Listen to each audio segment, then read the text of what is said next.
iconic venue. We will be reporting soon on some of the very interesting changes that have been made for both teams. Some fresh faces that you may already have seen as the players prepare to enter this cauldron. And let's let the fans do their work.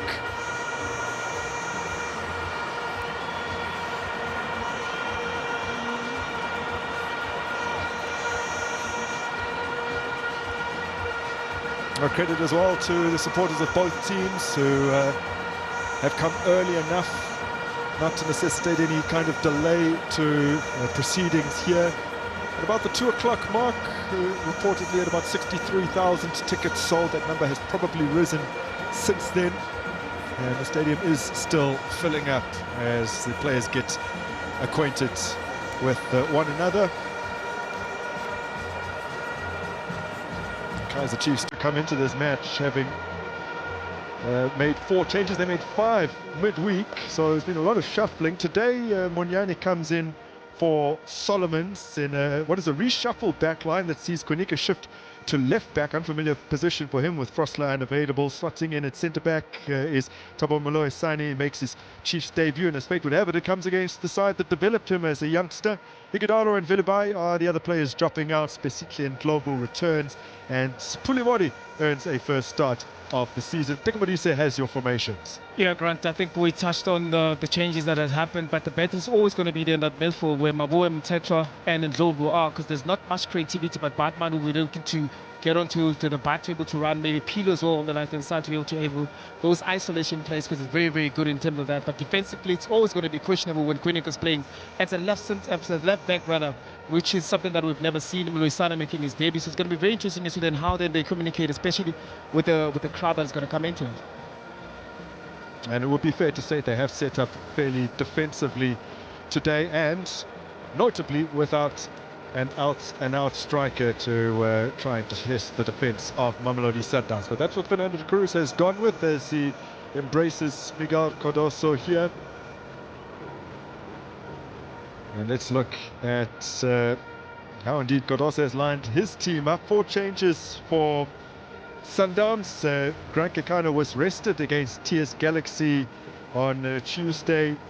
He returns in favour of Malibonga Khoza, whilst Aubrey Madiba is in for Fawaz Basidi. Nuno Santos and Humulimo Kekana are sacrificed, and in comes Batusi Obas. The first league start for him since November, as well as Spililim Kulisi was the hero against the Rockets. Unsurprising that he gets a chance to start, but it's his first league start since January, although he's played a bit part here and there, certainly more than Obas. Of course, yes, indeed. I think for Obas, it's always going to be a question of sitting that he have enough game time under his belt.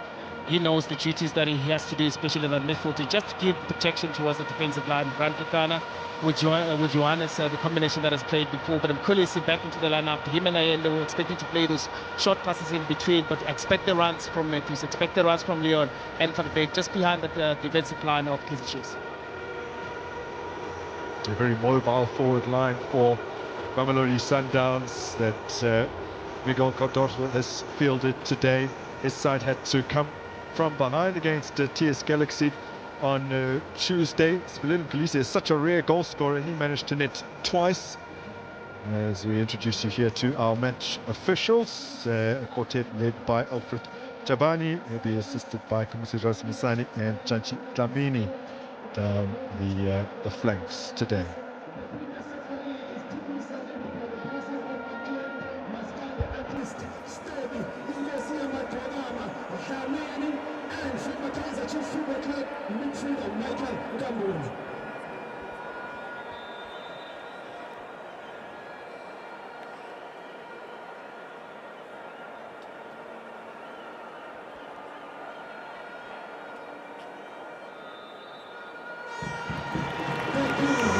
Contributions to football of Dlamini and Akunkabule prior to this crunch encounter very early into the season, only match day 3, but it's been a bit of trend over the past few top flight campaigns in South Africa to see Kaizer Chiefs and Mamelodi Sundowns meeting very, very early into a new season.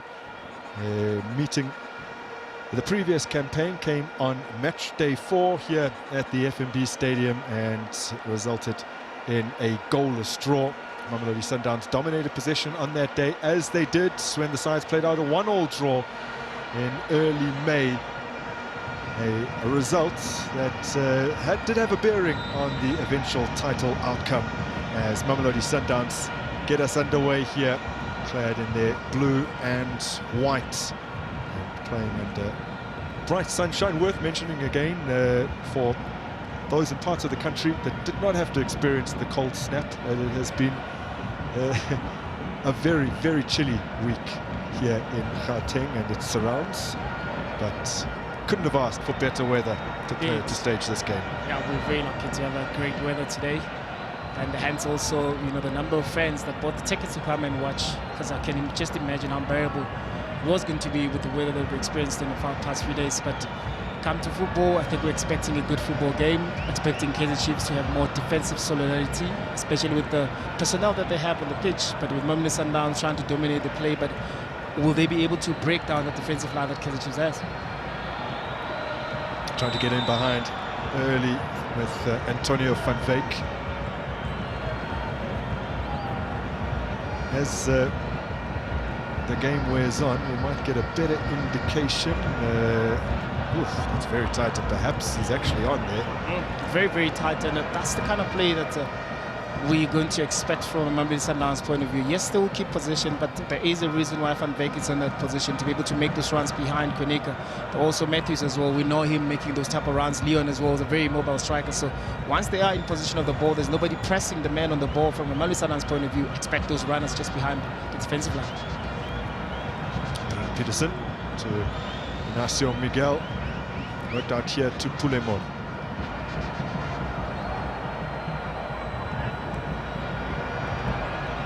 Kept alive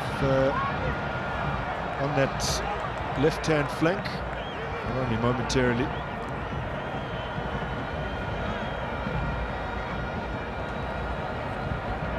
Might have been a surprise for a few to see Pulemon installed, but I do need some experience, I guess, in the front three that they have that they fielded today. The two youngsters in Bartman and Pili. And also you look at from the Kaizer Chiefs a bench as well. I think from a left-hand side, he's the most experienced. We've seen him play in big games for Kaizer Chiefs. You know, whenever they're playing Mamelodi Sundowns or Pirates, he's always on the lineup. Yes, in this game you need some sort of experience and also, you know, defensive discipline, and he's the player also that can provide with that. Yes, we do have Villegas on the bench. Yes, we do have Shabalala on the bench, but from that role that Modi actually occupies, it's very, very demanding, especially knowing that most of the time on Mamelodi Sundowns will actually be dominating the ball position. Shabalala came off the bench to good effect in a midweek game against Skakuni United. One fewer day rest for Kaizer Chiefs than Mamelodi Sundowns, with the Brazilians having played on Tuesday. There's a clear foul from Munyane on Audrey Modiba. This Munyane, who over the course of his career has met Mamelodi Sundowns 7 times in the league, just 1 win, 4 draws and 2 defeats.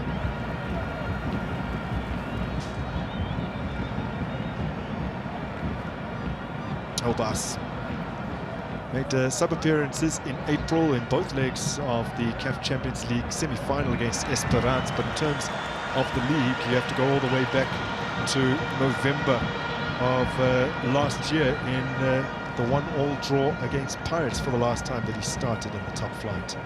And also you can tell, look at the competition, the stiff competition that he faces, with Mkwena being the person that highly reliable for Coach Cardoso in that position as well.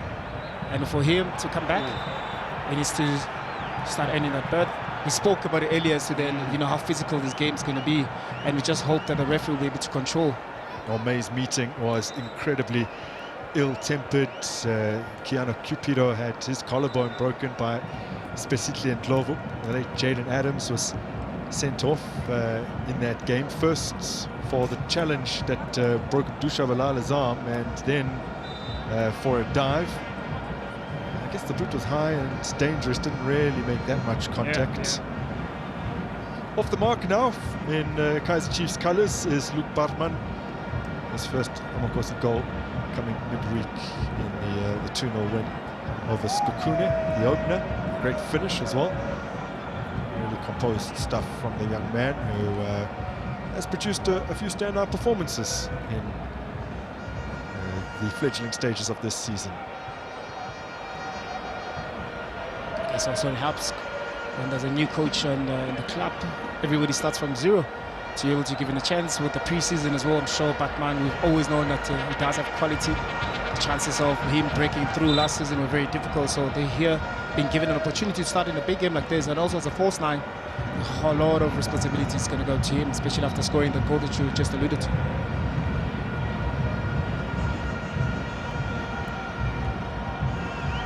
Well, this is the first league fixture in the PSL era to ever be contested for the 61st time.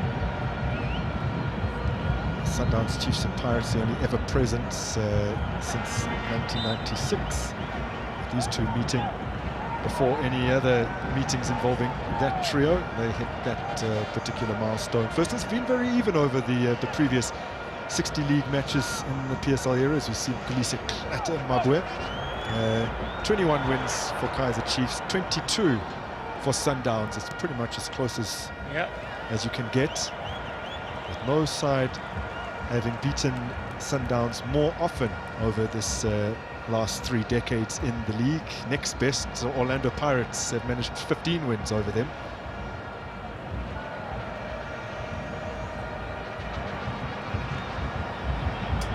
Brandon Peterson claims that easily. Since he joined the club, this is only the 4th time that he's facing Mamelodi Sundowns as a Chiefs player. Missing 7 other matches against Sundowns that have taken place since he joined, as Bartman receives a little isolated now. He does have some reinforcements arriving, and he gets the better of Johannes, and then it's a fairly wasteful delivery into the box. You can see his idea, of course, was isolated, but he managed to beat his opponent on this right-hand side, left-hand side rather, and you can see that he's trying to pinpoint Munyano on the right-hand side. And these are the type of play that we're really going to expect from Kaizer Chiefs. But here, you can see after finding that, he's trying to play the ball out wide to Munyano, which unfortunately couldn't get through, but there was still support in and around him when he actually dribbled past Johannes. Kekana to Johannes, the latter who partnered Malibongwe Khoza against TS Galaxy on Tuesday. Kekana having played 120 minutes in that grueling match against Bulubani City in the MTN 8 the past weekend.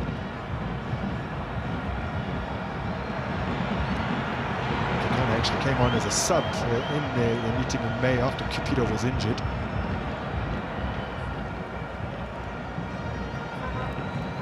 Williams gets it out wide accurately to Mudau, Albas, Johannes. This is Allende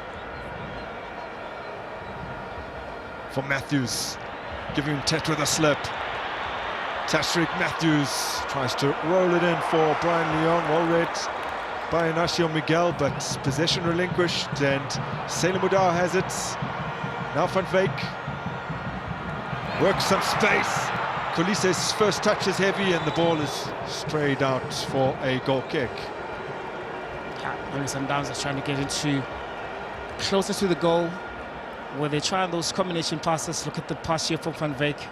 With his weaker foot, be able to pinpoint this man here, Kolisi, making the run. Unfortunately, this first touch was so heavy, but they have to play between those pockets, and it's going to require Kaizer Chiefs in that midfield to be able to do a lot of shifting and covering as well, because they will try and play between those half spaces that is Sundowns. Now Miguel Cardoso threw Kolisi on against TS Galaxy with his side trailing at about the 60-minute mark, and Kolisi scored with a couple of regulation minutes remaining, and then again in injury time to turn the game on its head. Remarkable, considering that over the course of the long career that he's had, never scored a brace. That shouldn't surprise many, and hadn't scored a league goal since January of 2023, and then came up with 2. And he's more or less been, regarded Mamelodi Sundowns as an organizer in terms of ball position. He hardly gets into the box, and it reminds me of Tim Bazwani earlier on, where he never really got into those goal-scoring positions. And then once you get there as a midfielder, then it really, really helps your career. You get to have that level of confidence that you need. You get to be able to lead with also assists and goals in that position. Mamelodi Sundowns looking to go over the top there, getting away from Brian Leon.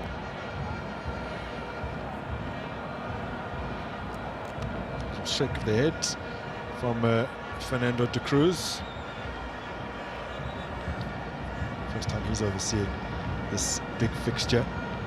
These sides drew in both of their league matches, 2025-2026. It's actually the first time that Kaizer Chiefs had gone 2 games without defeat, 2 games in succession without defeat against Mamelodi Sundowns since a 4-game run spanning the 2016-17 season through into 2018-19. So they've really had a torrid time against Mamelodi Sundowns of late. If you go back 2 seasons, and they beat Sundowns 2-1 in the Nedbank Cup semi-finals at Loftus. That actually ended a run of 12 games winless against Sundowns in all competitions, a period over which they'd suffered 9 defeats. So that should tell you that they have not had a good time against the Brazilians in quite a while. And also those are type of stats that as a footballer they play some sort of a role in your mind, because whenever you face this opposition, knowing that regardless of whether they're playing home or away, they seem to find dominance against us. But that victory in the Nedbank Cup has really changed things for Kaizer Chiefs.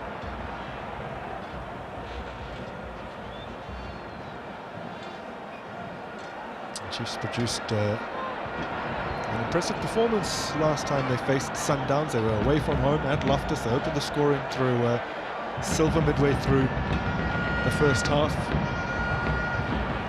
Brian Leon, 10 minutes into the second half, did manage an equaliser.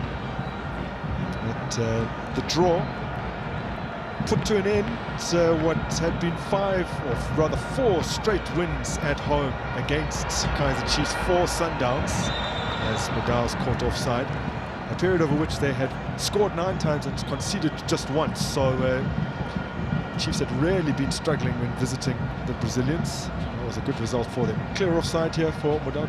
Yeah, clear offside indeed. You can see the Chiefs are playing that high line, and as things stands, they being able to pull those offside traps very well, because they can sense that Mamelodi Sundowns will play over the top.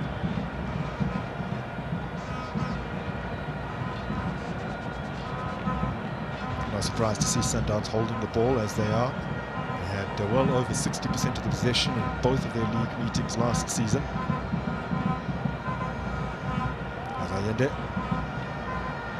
Now Johannes.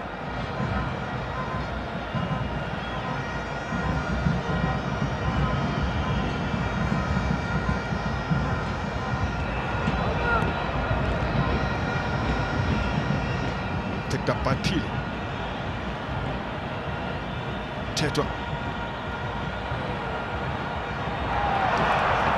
I think it's clear as the game has gone on that the backline for Kaizer Chiefs is not what it purported to be on the team sheet, and we did think that Kunika, who played well over 100 league games as a right back and well over 100 as a centre back over the course of his career, but never at left back, we didn't think that would be the case, and it does almost appear to be a 3 or a 5 at the back now when we get a chance to look at it in the game situation. Yeah, and I think we spoke about it off air, so maybe they could have actually opted that with a 3, and we can see now with Moloi and Kunika and Miguel playing as 3, but then it now requires Modi now to be the wing back on the left-hand side, where Munyani operates on the right-hand side, so that then gives a little bit of freedom for Pili to move around in and out of that position, where we know that Modal will be occupying a higher position. Big problems for them at left back at the moment as the flag stays down, but Miguel is able to recover brilliantly to take it away from Brian Leon, who almost appeared to be glancing towards the touchline and didn't control accurately enough. Yeah, I can see it. You can tell that he thought he was in an offside position. But also, from that point of view, you need to be able to control that. You can see Kuniko was playing him on. His first touch let him down. Well, that was a huge opportunity for the Colombian, who did score from the spot against TS Galaxy a few days ago.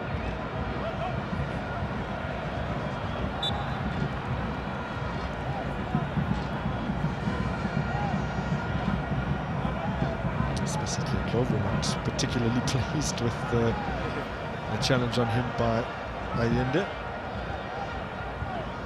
Yeah, we're expecting this type of tussles in that midfield, where each team they're going to give each other enough space and time on the ball. Actually forward by Pulemori. Ronald Williams makes the call.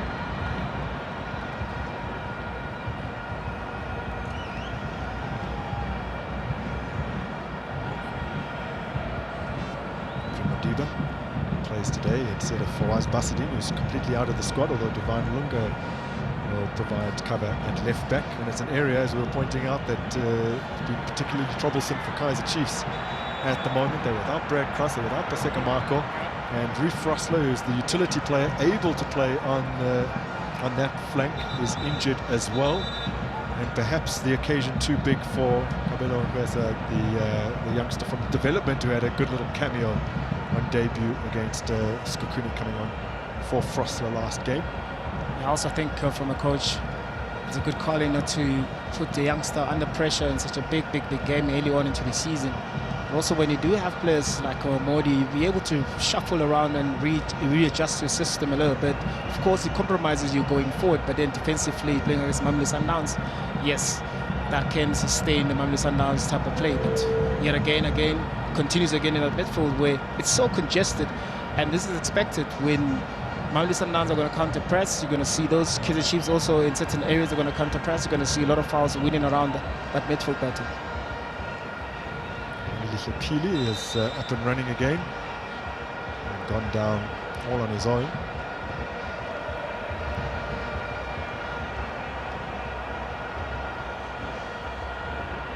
So from the free kick, Miguel with a push in the back of Johannes, play not allowed to continue.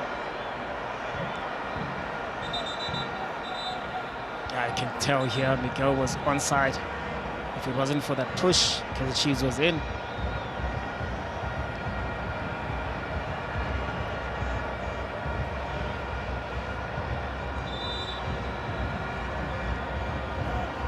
And also, Grant, you could hear also from Coach Cardoso earlier on speaking about the need for Mamelodi Sundowns to be able to defend set pieces very well. Clearly, it's been a very challenging task for the team, and maybe that's why Grant is back into the team, to know that he's very good at defending those type of areas. But yet again, in this set piece, we're expecting him to be able to mark Miguel. Oh, could we be set for another ill-tempered affair? The yellow card looks like it was branched in the direction of Brian Leon.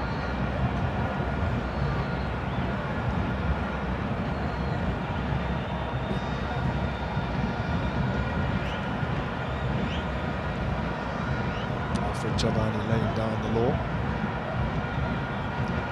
Can ill afford to let this game get away from him. Has to stamp his authority now.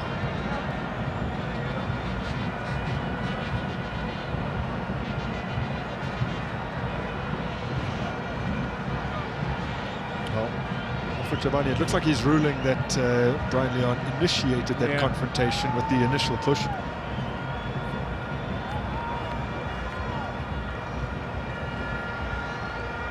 First booking of the afternoon for a man who did miss their opening match in the MTN8 through suspension carried over from the previous campaign.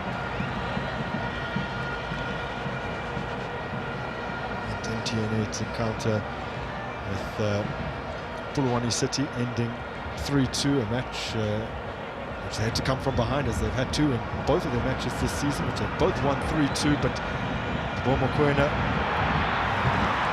injured in that one, is still not available, as Brandon Peterson Doesn't help the situation, I guess. But if he can continue to frustrate Brian Leon in that kind of manner, it'll be good for the hosts. Of course, as a footballer and as a team, you need to know as to then which type of players you can actually, get into their nerves to set them off. And with Leon, a very, very important figure in that team, he needs to calm down a little bit. He needs to focus on the game, now that he's on a yellow.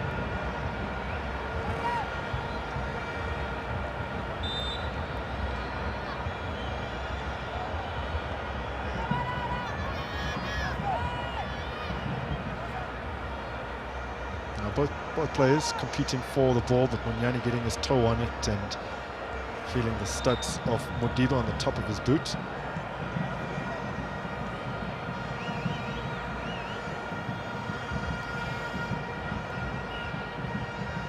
This is the 16th time these sides meet in a league game at the FNB Stadium, as Ron Williams visits that one to Johannes. And it's been very, very even over those 15 matches, 5 wins apiece, 5 draws.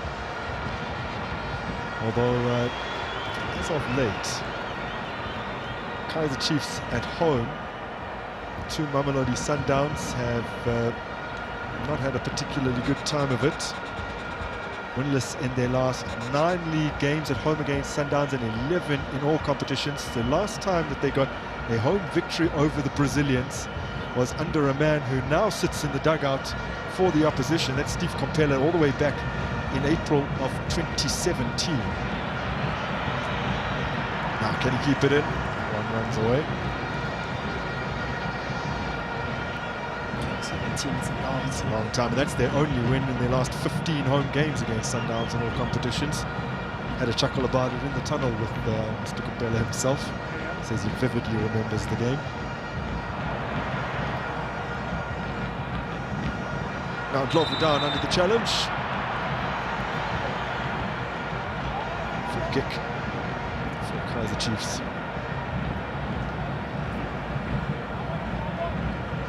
Yeah, and Glover does well there to be able to protect, because you can see he was under pressure from Khaleesi.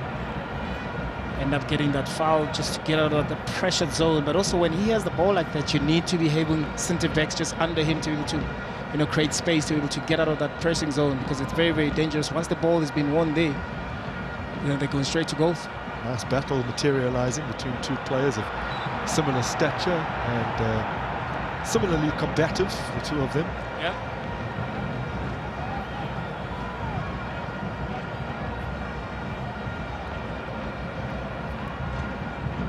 Budao. A hint of offside about the third goal for Mamelodi Sundowns. Without setting up Spilelum Kulise, but my word, he was sensational in the closing stages of that match, having run the flank tirelessly all game to then influence the match in such a way and so high up the field, so late on. To find that composure as well from him, inside the box, to be able to bring those balls inside, where Mkulis also scored with those brace. Very, very important. I'm sure Kaizer Chiefs have done those match analysis. They know that he's going to come into those type of areas. So it's important for Modi to be able to keep an eye on the ball and also keep an eye on the runner. There's Kekana. Van Veek. Udao. Just can't work it to his runner. Former Mamelodi Sundowns man, Mambwe, going down. First couple of seasons at the Brazilians was as excellent as we would have expected, chipping in with a lot of goals and assists, and then of course injuries really did a number on him. Yeah, they did, and at the time those injuries started piling up.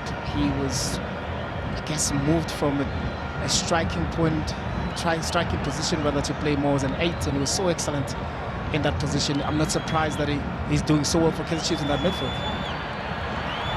Possession nicely retained here by Chiefs. Played into space for Pili, who hadn't looked across the line.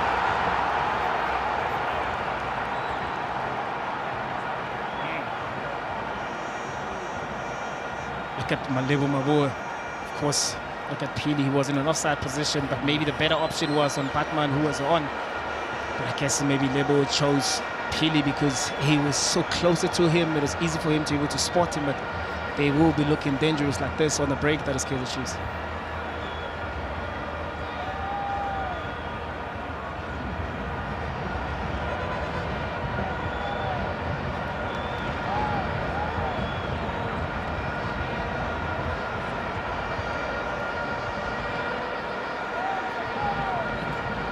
Williams to Allende.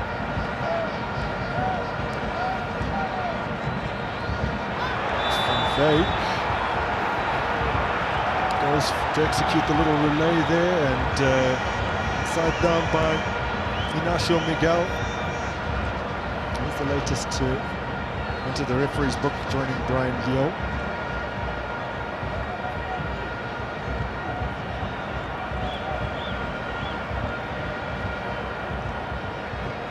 Great skill there from Drake under pressure.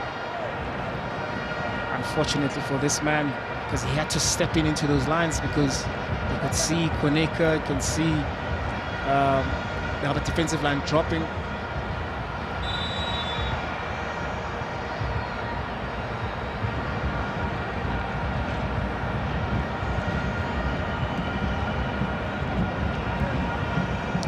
Played in seemed to cause a few issues for players under it, just with the sun. Chiefs escaped unscathed.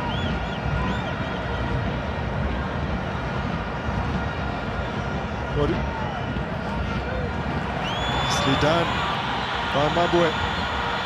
Mamelodi Pili. Able to dig out across, but completely ineffective. But also, I think for Pili as well, he knows that Batman is one of the shortest players on the pitch, and when you get into those areas, that is Pili very skillful, very comfortable with his left foot as well. I thought once he dragged the ball to his left, maybe he'll try and force a save from Ronan Williams. How would we categorize this role that Luke Batman is playing? And we dip into the Barcelona dictionary from a decade and a half ago and call him a false nine today? Yeah, you can call him a false nine because he's very mobile, but also is not a big player. But he'll always be more comfortable playing more. He's 8'10", so he is type of a false nine because they don't have an out-and-out striker. But if they did, with maybe Igodaro playing as a 9, it will be easy for him to play as a 10 because he has an eye for a goal, but also makes those dangerous runs, can play in and out of the pockets as well.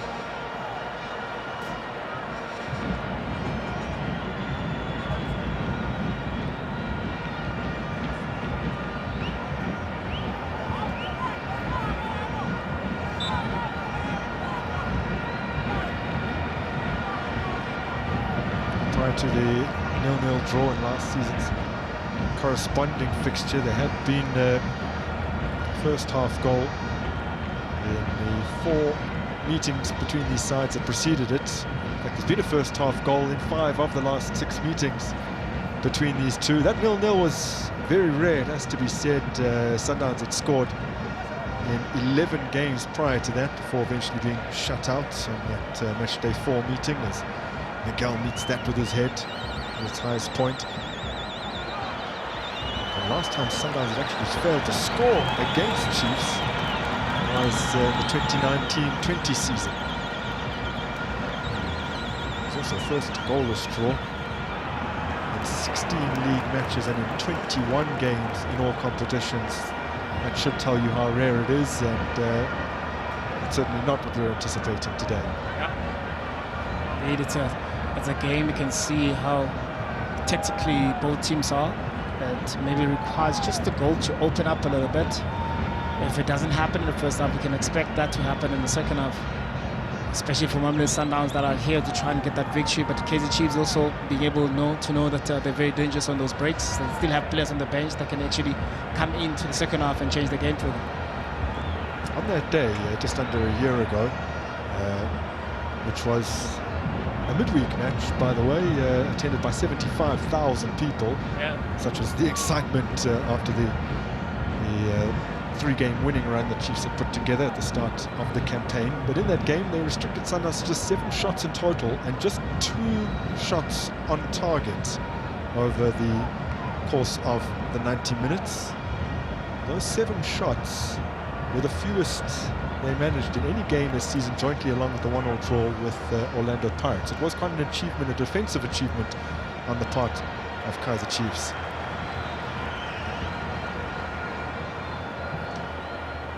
I think also maybe this season as well they continue with that, with them scoring 5, just conceding 1. If you look at Mamelodi Sundowns and all those official games that have played, you know, they're conceding more this lately.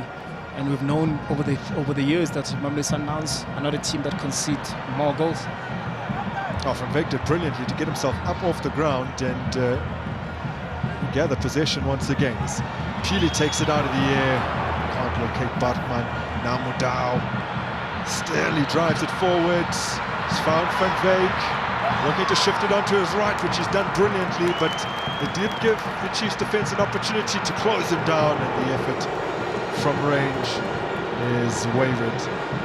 Not to see Obas, but excellent. Van Beek. Yeah, Van Beek is the one that really, really causes Chiefs problems with the trickery. Oh. Yeah. But nonetheless, it was a great block from Kaizer Chiefs. But this man here had an opportunity to play out wide again. He decided to take that shot. They could actually really continue with that attack. Maybe they were saying, of course, you do have that in your locker occasionally, but just because you're playing the Teboho Mokoena role, you don't have to do everything he does.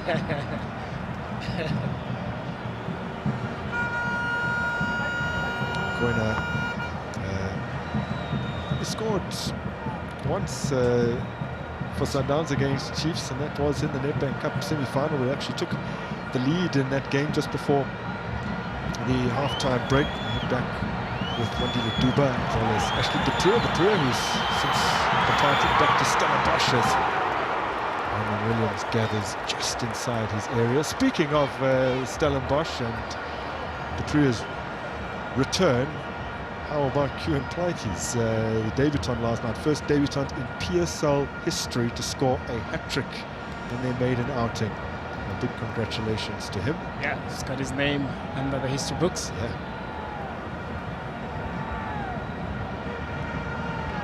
Remarkable to think that all the big players that have burst onto the scene in the South African top flight over the last 30 years, none of them had managed quite such a sensational introduction as Pleitjes. His first goal was good enough to probably have been content with his debut. Was. Added another couple. Tetra under pressure from Obas. Now cushioned forward by Mudau, a little too strong for the runners up ahead of him.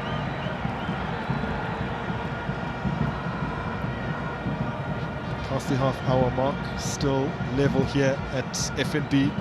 Kaizer Chiefs looking for their first league win over Mamelodi Sundowns since April of 2021. It was a 2-away win. A game in which Gaston Serino opened the scoring, and Chiefs came back through a Musolabu's own goal, and Dumisani Zuma scoring the winner in that one. And Chiefs actually have been a little better away to Sundowns than they've been at home, as Munyane shows his frustration after not being located on the flank, having made a good run. Now he does have the ball. He's been dispossessed by Mudiba.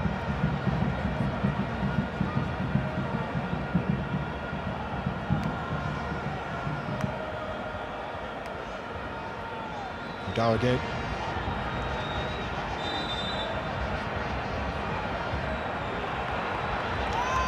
The whistle has sounded. It appears as though the debutant, Thabo Moloi Sane, has gone into the referee's book, but we'll need a clearer indication as to why. What it does mean, though, is that both centre-halves for Kaizer Chiefs are on yellow cards. Indeed, I think it was an off-the-ball incident that happened between him and Leon. I think Leon was trying to make a run there. I think there is just pulling Leon right in front of Chabani. Yeah.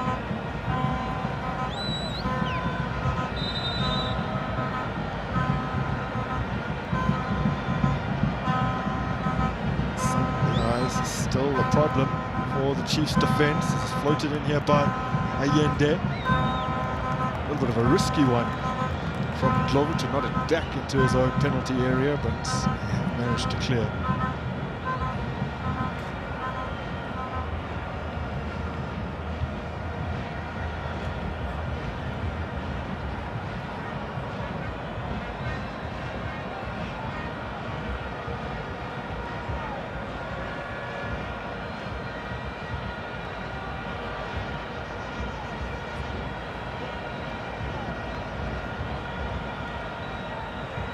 Out. It's being found with frequency now, often in good space. Oh. Felice almost connects with it, but it has been retrieved here by Allende. Obas. Johannes. Modiba.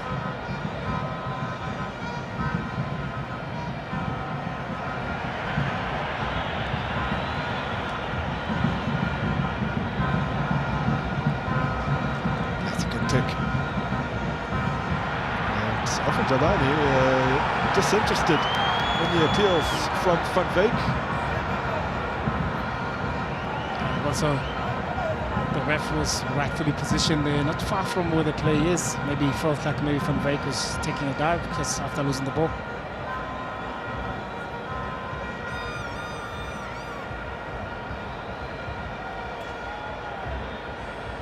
Grand Kikana.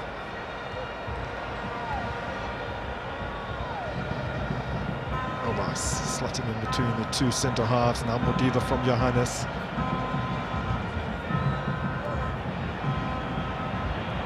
Matthews upended. Again, the whistle doesn't sound. It's Mabwe now. Two players quickly upon it.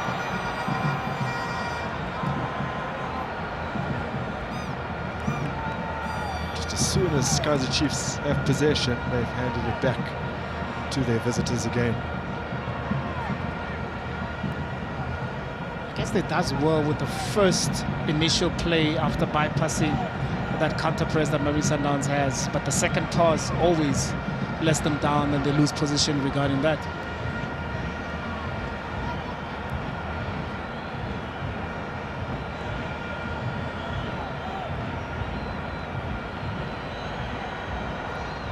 Marcel Miguel booked about 10 minutes ago for his foul on Van Veek, and just a few minutes ago Moloi Sani joined him in the book, so potentially troubling for Fernando de Cruz to see both his centre halves being cautioned at this point, and neither of them are particularly well known for good disciplinary records.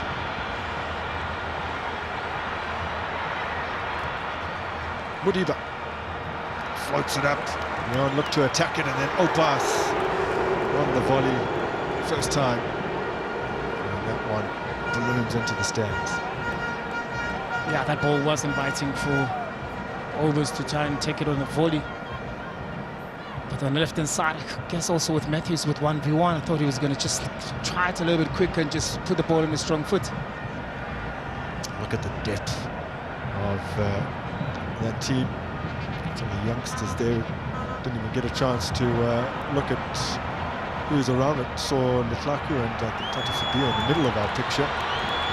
Sometimes have some serious talents coming through. As do Kaizer Chiefs at the moment. Here's Bulemori. Now Langelitle Pili.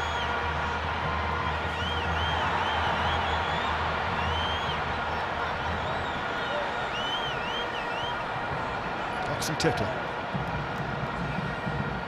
Kunika. Bartman.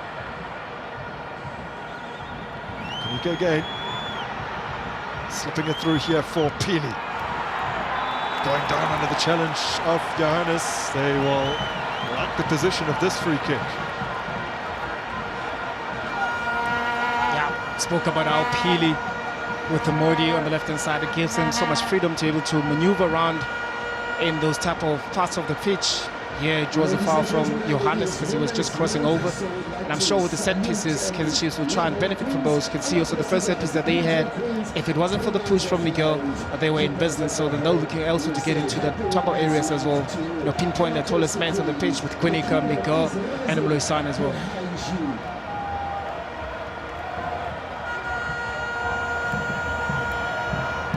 Now, from a Sundowns perspective, having conceded 3 times from set pieces in just 2 games this season, whether that will be in the back of their minds as Kaizer Chiefs put this into a good area. Ronwen Williams equal to the effort from Inacio Miguel. Spoke again as to then how dangerous Kaizer Chiefs looks. Like they're on side with Johannes keeping them in. That man again, Miguel, getting at the end of it as well. Spoke again as in you have Grant Kekana, who's more of, you know, the better header of the ball defensively. Expecting him to be the one that goes with Miguel, who's the strongest header from a Kaizer Chiefs point of view. The second time around, Miguel gets a header inside the box.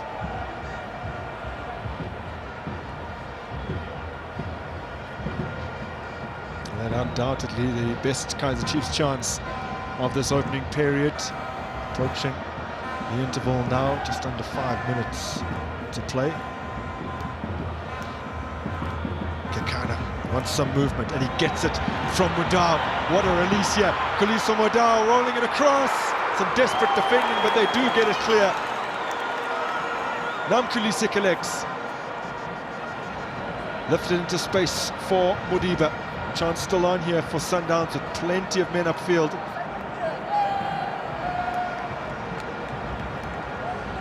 That was a big chance for Mamelodi Sundowns. I'm sure Sailor will be very disappointed with himself with that cross. I was going to say, prior to the cross though, did you just get the sense that maybe he didn't play it into his own stride as cleanly as he would have liked? Yeah. Just had to break stride a little bit. The ball was exceptional from Grant Kekana. It won him a good 2 or 3 meters of space in behind the defense. Exactly, and he was under pressure, that Kekana. He had no other choice but to play that, but also Sailor made it, an option for him to make that run. I'm sure that cross again let him down. That's Mudau. Oh, cute front from fake.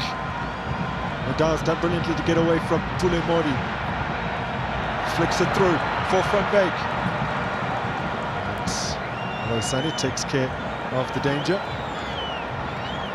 Someone's looking a real threat down this right-hand flank. They do indeed. With Mudau and Van Beek, that combination as well. Really seemed to cause problems for Kaizer Chiefs.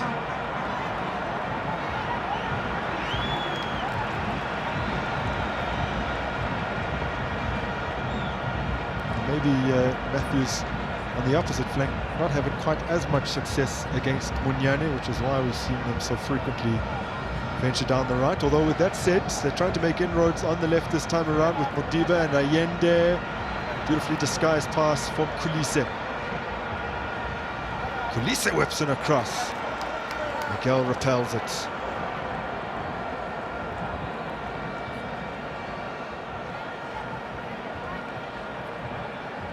Matthews to Allende. Those two combining once again. Allende now switches play. Mudau. Pulemodi reacted well enough. And now English Pili on the charge. Has Ndlovu with him.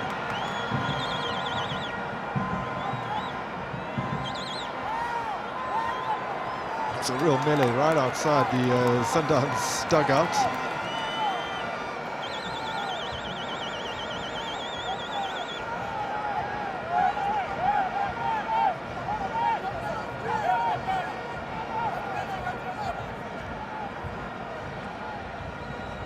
You can see with that cross as well, with that bounce. I don't think he had a clear view of Leon inside that box. Losani had to contort his body to make a fairly awkward clearance there, but he did enough.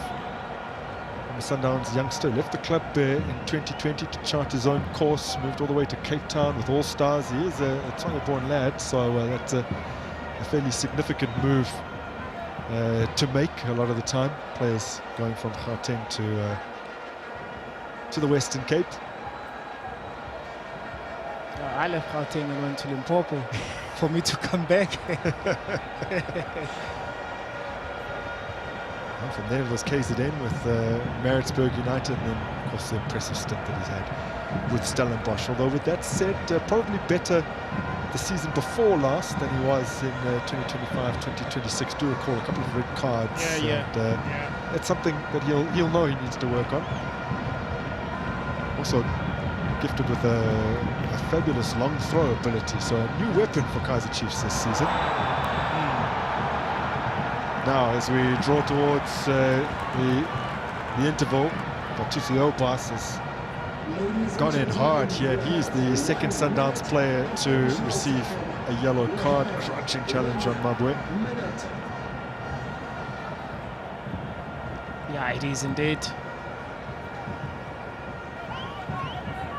And now also from a type of player that he is in that midfield, he's fairly known for his aggression.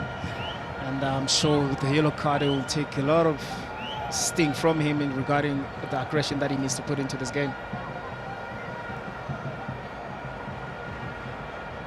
Mamelodi Sundowns close to 70% of the ball so far in this match. At the end of 90 minutes in their May meeting, Sundowns had 65% of the possession, a game in which they actually hit the target 6 times but only managed to score with one of those shots, whereas Kaizer Chiefs scored with their solitary shot on target in that game.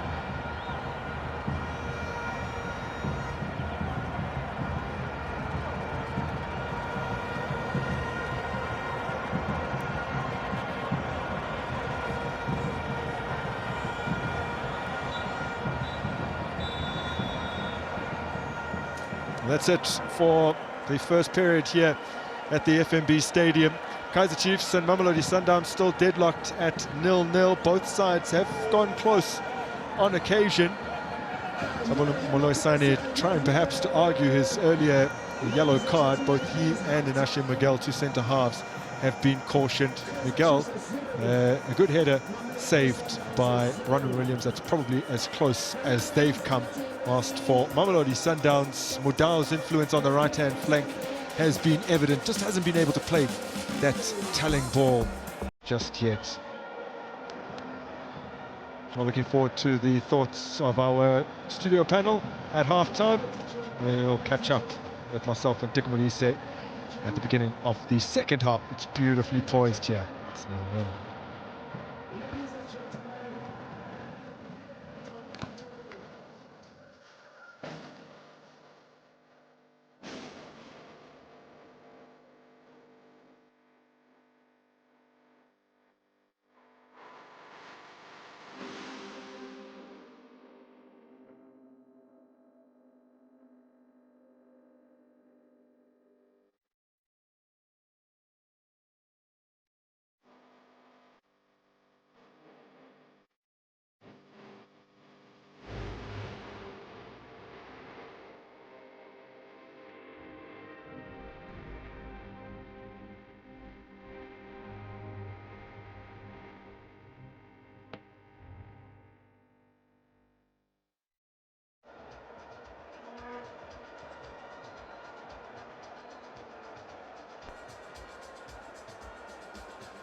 Will be in the back of their minds as Kaizer Chiefs put this into a good area.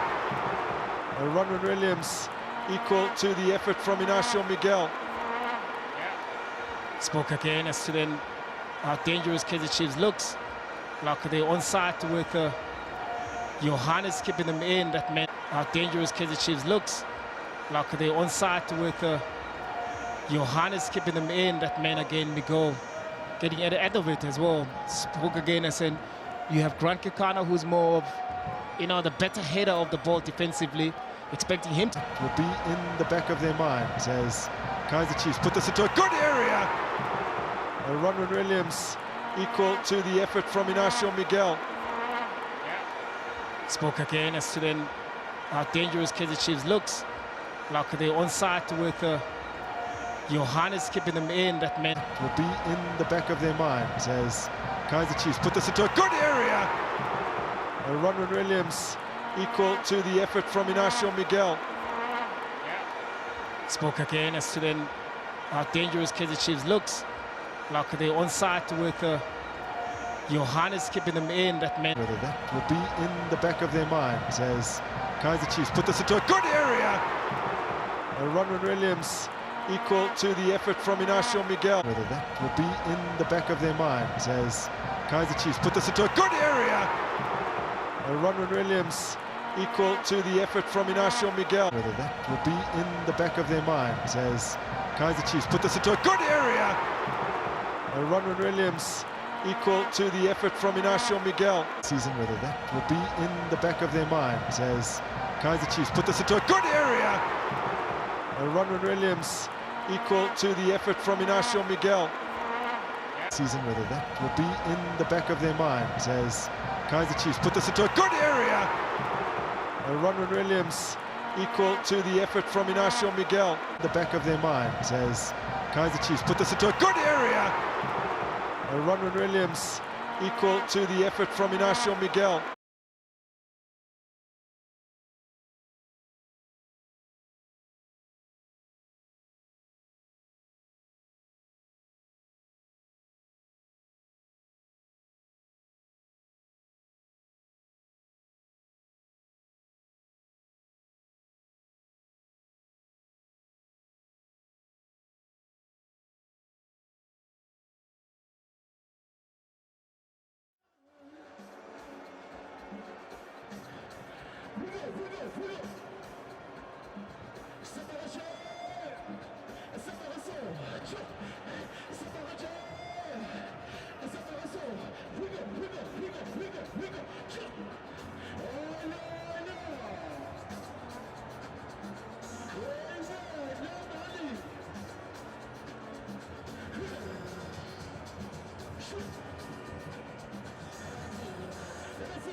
Still nothing to separate Kaizer Chiefs and Mamelodi Sundowns after 45 minutes of Betway Premiership action here at the FNB Stadium. It's undoubtedly the biggest match so far of the season. Only match day 3 and these two sides already come head to head. The only sides in the division that are yet to drop points. As things stand, both would relinquish a couple of points here. Sogola is in attendance, showing his support for Amakosi. Just a few days ago, Amakosi with a good win over Skokuni United, a side that inflicted upon them their first defeat of last season. So they come into this game with a fairly good momentum. In stark contrast to Mamelodi Sundowns, really had to battle past TS Galaxy. They did get the job done, but it wasn't smooth sailing at all for them. In this particular matchup, though, Sundowns unbeaten in their last 10 league games against Kaizer Chiefs with 7 wins.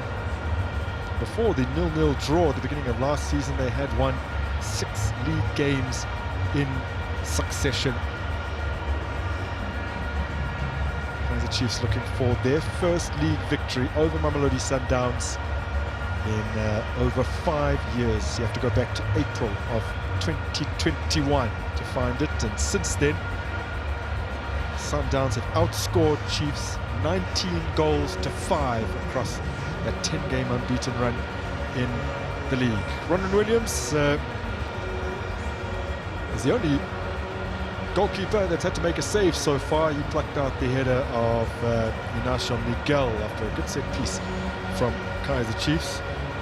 Ronwen Williams playing a 26th league game against Chiefs over the course of his career. 12 wins, 6 draws and 7 defeats. Just the 6 clean sheets as well.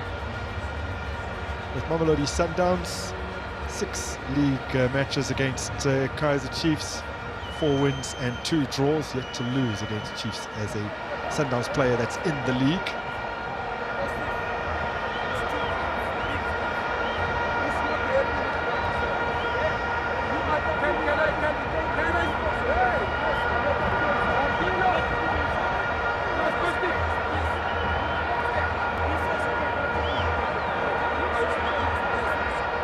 Listen, I want you to listen to me.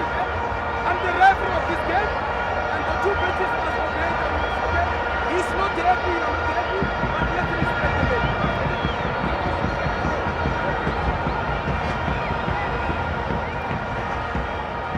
is a good time to introduce Teko Modise, because you mentioned during the first half that you wanted to see Alfred Jabani stamp his authority on the game, and what better way to do that than just to tell the benches to cool it off, because some of that frustration does trickle through to the players. So a good way to start the second half, which is underway now. A good way indeed, especially after seeing in a couple of weeks, in a couple of games as well, how under pressure the referees are.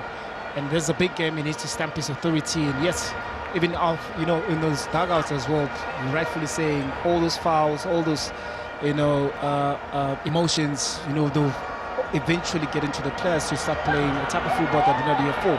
It's good to refereeing from the referee channel. Obas winning that in the air.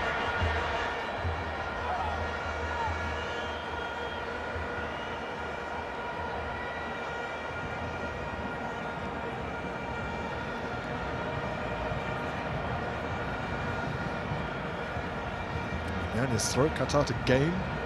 It's Batusi Obas.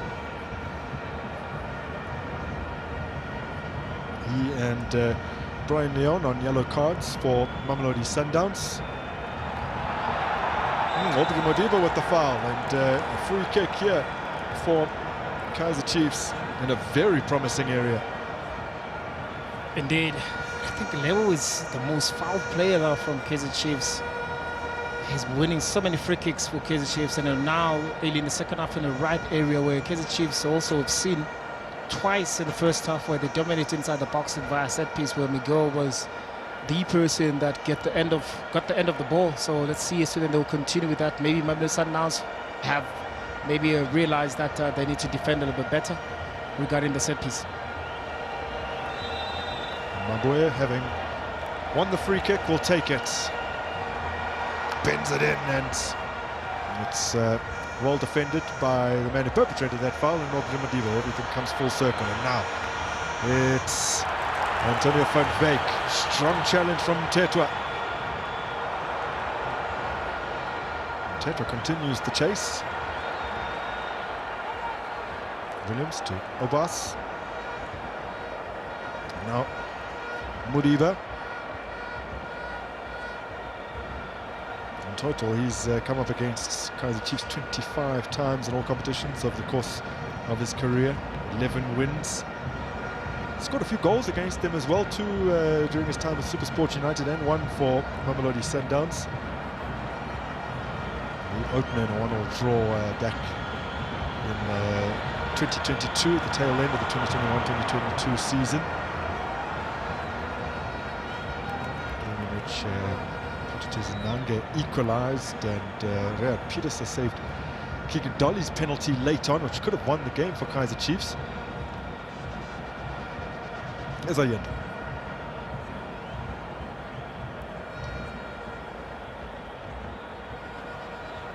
Van Beek gets it out of his feet quickly to Kulise. Is an option down the flank in the form of Kulise Modal. Nacho Miguel does make the intercept, but it's flown off his boot and behind for a corner.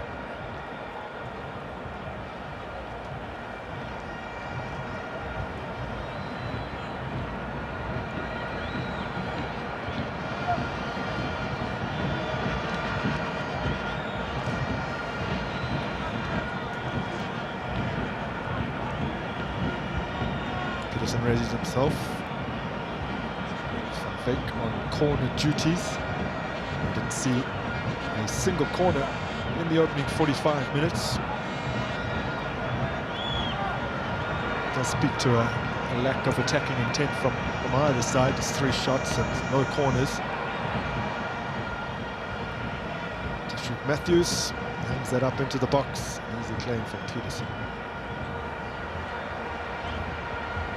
First appeared against Mamelodi Sundowns back in 2013, whilst with Ajax, 2-2 draw on that particular day. Teto.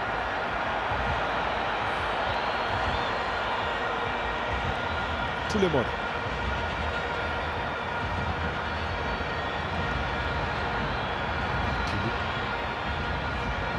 It's back to Teto.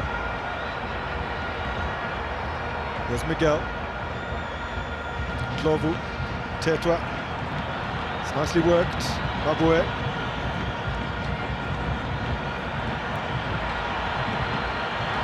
Making some solid progress down that left-hand flank, or at least retaining the ball, maybe without making as much progress as they would like.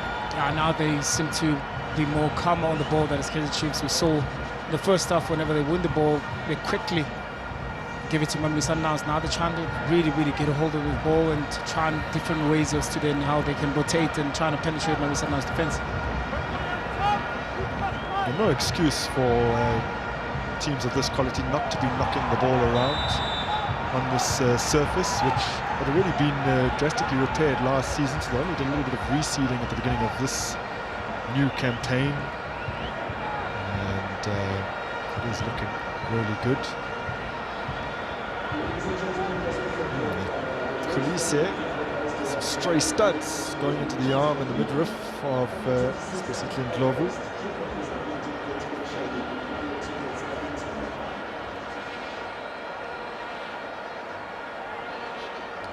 Kulise,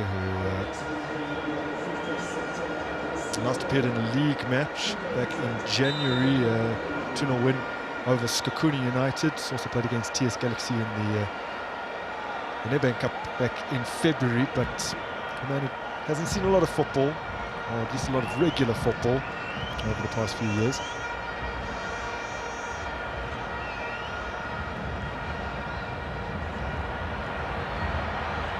Now it's a decent ball upfield. Kaizer Chiefs cope with it fairly competently. Now they'll look to get on the front foot. Tetwa. Pili. Both sides have some very lively potential substitutes as Bartman finds himself offside.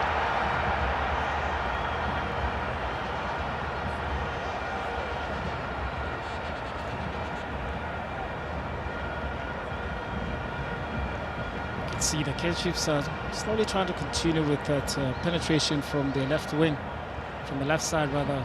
Batman was found offside there. I think Peter made a run and then stopped a little bit and then put Batman on an offside position, but they seemingly like to really maybe try to cause problems for Mudau, or maybe force Mudau rather to be more defensive than going up the field.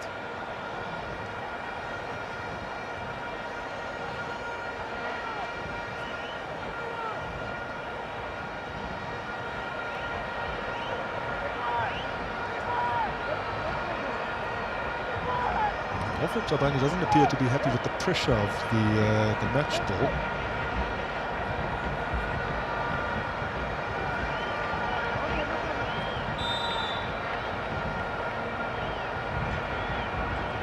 They do appear to be continuing with the same.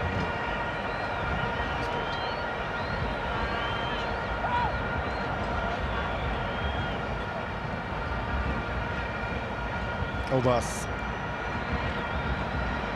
Kikana.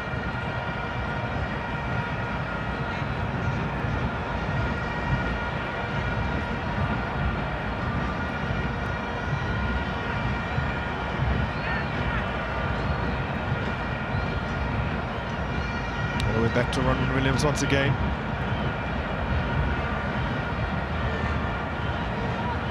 He was at Supersport United when he first faced Kaizer Chiefs back in 2011. It was a good day for him, a clean sheet, 2-0 win. He's gone on to face them so many more times since. Someone's content at this point just to knock the ball around at the back.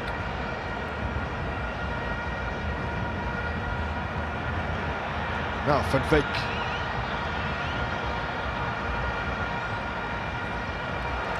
Good interception. And Obas has it back for Sundowns. Allende, Mudau, Spillen Kulise.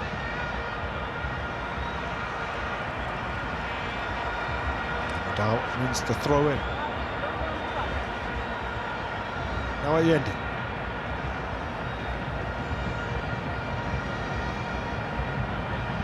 Johannes.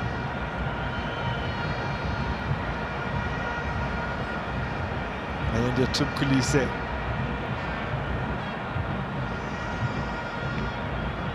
to be waiting for that perfect moment to materialize. You can see they're trying to apply that load of patience on the ball, rotate, wait for opportunities.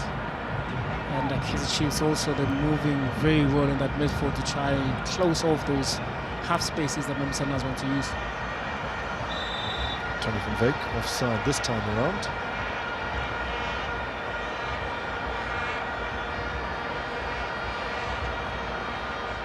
It's very, very tight. And looks like Mamelodi Sundowns playing him on side. There was another tight call in the first half where, again, I think it was the Chiefs debutant in the back line, Mamelodi Sundowns. Yeah. Also played them on side in that particular instance.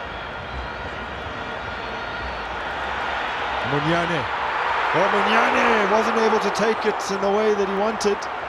And that was a brilliant opportunity for Kaizer Chiefs. There's Mtetra bursting through.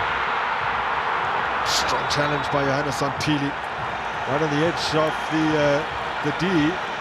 And although it looked to have been clean, it is a free kick in favour of Chiefs. Now how's about another look at this ball? Indeed, I think Munyane, I don't know whether he was trying to control or just to try and maybe score from the first touch, but he had an opening great ball being played by PD, but also equally great run as well from Munyane. I think he was trying to control using the stats. The ball they didn't fall for him, but this man has been winning fouls in right areas for Kaizer Chiefs. It is a problem, it is a thorn in that Mamelodi Sundowns defence.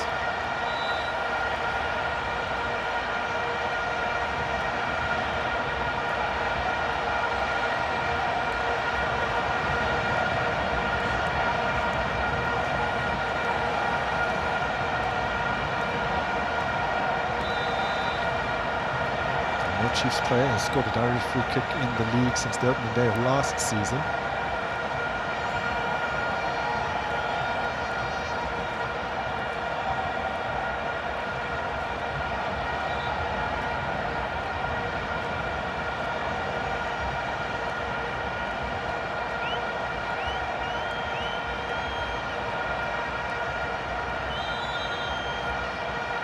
Bartman, fresh from opening his account 3 days ago, was a supposed taker, and it's a great move from the training field that seemed to outfox everyone as Mabue came steaming in. And if not for Matthews, they might have been on target. Yeah, you can see Mabue just use the laces and trying to generate more power to try and trouble Williams, but the wall did its job. Now Chiefs have an opportunity from a corner kick.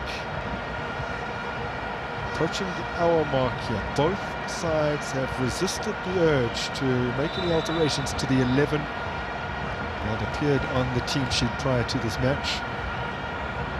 Pulemo swings it in. Not far enough clear by Patricio Bas, and Inacio Miguel got his head on that, but call goes in favour of Mamelodi Sundowns.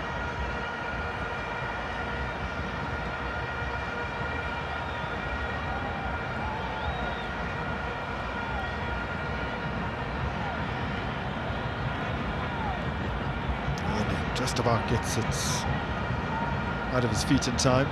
Kulise turns it on for Matthews. Mudau. Now Kekana. Johannes.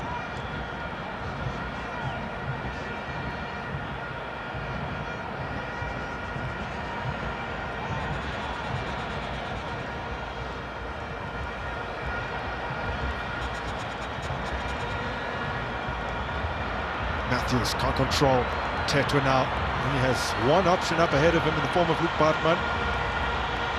He combines here with Pili. And there was didn't appear to be any immediate danger on with so many Sundowns players back, but Tashford Morris giving away the free kick. Yeah, and you look at also the number of Mamelodi Sundowns players within those areas. There was no danger at all for Tashford to really cause that foul.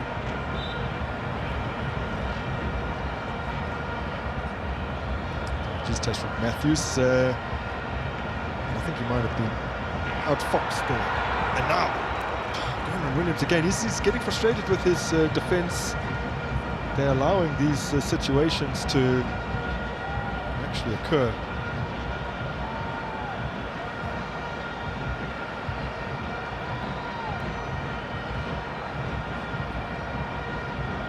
The Kaizer Chiefs on the bench right now have so many players in a very similar mould to those currently operating up top that are giving Sundowns the problems that they are currently experiencing.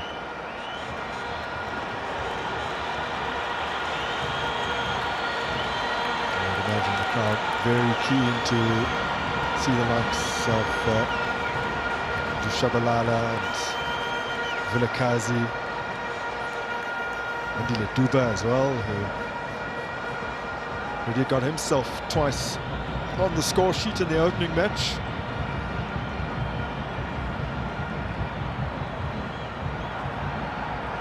Glover nicking in brilliantly. Somehow he's emerged with the ball. The better option was possibly on his inside in the form of Mabue. Yeah, that was a better option.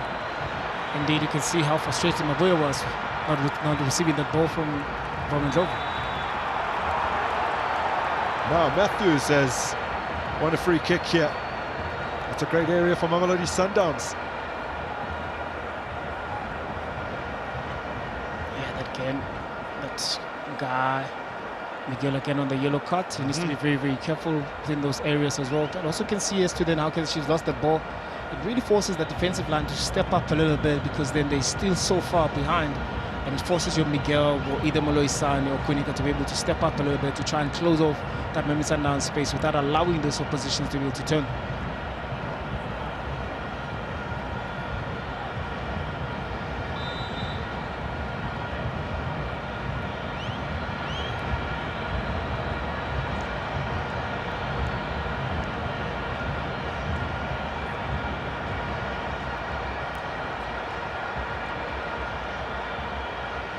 Modiba's one drive left that hasn't produced the magic this time. Sundowns again continuing without having to force Peterson to make any save. And I also thought maybe the distance is too far there for Modiba, maybe trying to play the ball, inside the box to try and force your attackers to be able to try and have something to work on inside the box.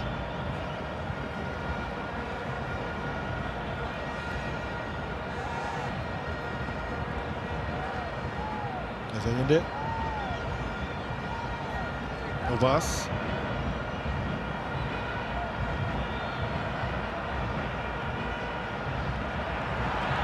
Given away. Batman couldn't bring it under his spell. Ndlovu with an unconventional control. Still he goes on here. Spesihle Ndlovu who's laid it off. Pili!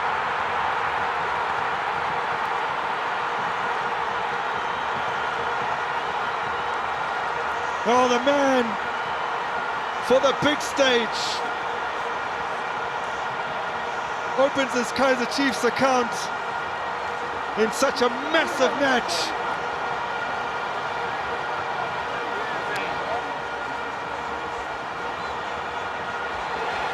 And Pili has been the thorn in Mamelodi Sundowns' defense, but also credit also should go to Ndlovu, fighting for the ball. Yes, like you rightfully said, the control was unconventional, but he fought for the ball. Once he found that space inside the box, especially after Grant made that tackle, this is where it all started. You expected maybe Johannes to play back the ball to Ronwin, but unable to clear the lines. Look at how smart Ndlovu was, winning that area again. It found Pili, free on the right-hand side, on the left-hand side of Kaizer Chiefs, rather. He made no mistake, he punished Mamelodi Sundowns. But this man here, fighting for that ball, be able also to still be able to see that Pili was alone inside the box. That's clever play from Ndlovu. Wow. The ball just appeared to be glued to his feet as he entered the box. Langelihle Pili holding his number aloft. He'll go into the book for that celebration. He'll only care if he gets another, as he bags his first Kaizer Chiefs goal. The first, he'll hope, of many. Already earned a man of the match accolade in the gold and black of Amakosi. Has opened his goal scoring account. This is a man also that never had an opportunity to go to pre-season with the club. Yep. Came very light to be able to hit the ground running. It's very, very impressive. And also coming with the form that he had last season in Stellenbosch, really, really would help Kaizer Chiefs, especially going forward, if he kept this consistency. And the bulk of his Stellenbosch goals came in the first half of the season. Yeah. In terms of his contribution in front of the goal, went a little bit off the boil.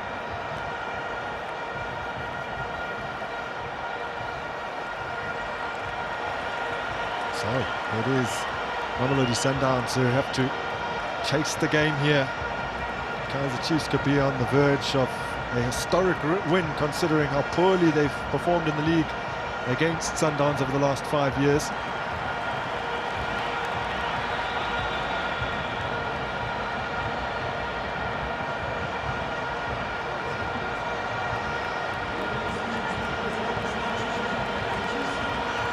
So the stop in play will allow a double change to take place for the host. Luke Bartman is withdrawn, and for the first time in the match, Kaizer Chiefs will have a recognised striker on the field in the form of Wandile Duba. A brace for him against Kruger United in their opening game. Ethan Chislett is the other man to make his way onto the park. And Langelihle Pili's final contribution of the match was to stick away the opening goal.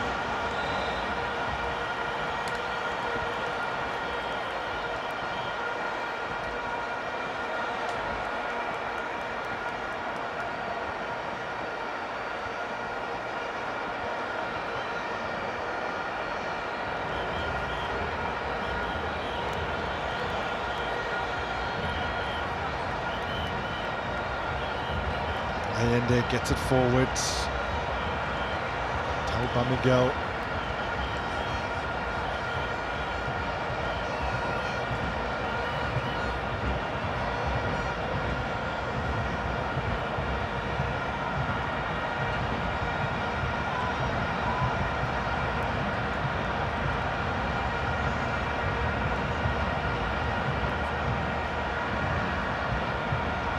Last time Mamelodi Sundowns came back to win, having conceded the opener against Kaizer Chiefs as their first meeting of the 2024-2025 season. Rango Chivaviro scoring inside 10 minutes there.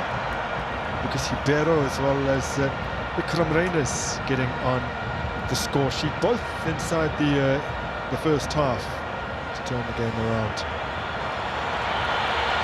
Chislett. First opportunity for him to impact this match.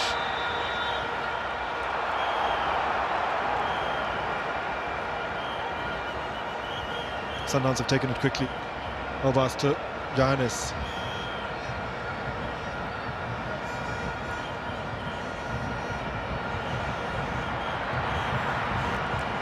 Easy pickings for Peterson.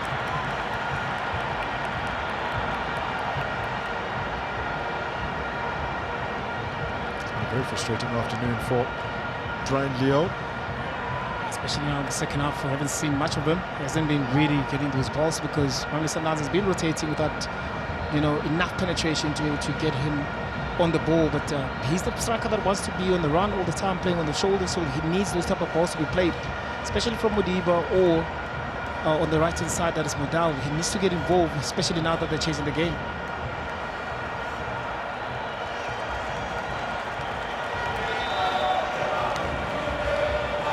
So we are confirming for you the man will be walking away with 30,000 rand today. He's wearing the black and gold glasses. Kanani Mulibatsi. Remember, this season, if you're a Betway account holder, your 10,000 rand prize money gets tripled to 30k, and he has earned that today courtesy of Spulisa and Win, as Van Wyk and Kulise make way here for the youngster Peter Mokoena, as well as the debut of Sianden Ndlovu, man who came up through the academy of Le Mans Golden Arrows and did so well for them, and pinched away from Orlando Pirates during the off-season. On the verge of a transfer to the Buccaneers, ends up at Mamelodi Sundowns. Big things expected of him. He thinks indeed. Very enterprising player last season, very creative. And as looking at this game right now, you need those type of creativity going forward. And he's a player that also can play in between the spaces. And yeah, I guess that's the follow through. Oh, Sita's very, very lucky here to still be on the pitch with that follow through.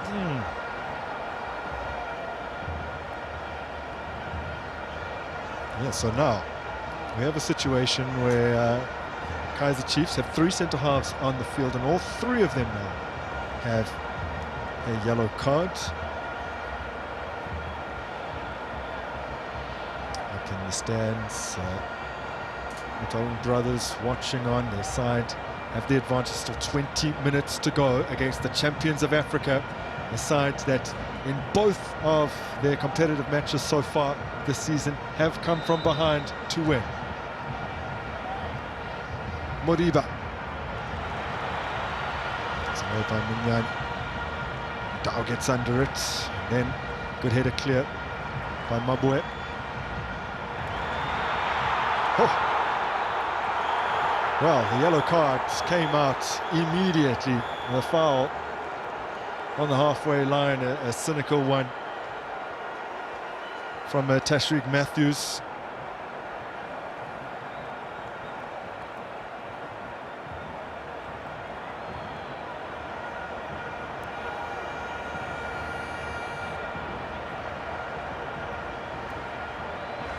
That deserved a yellow card from Matthews. You could see that Kaizer Chiefs was really getting on the run.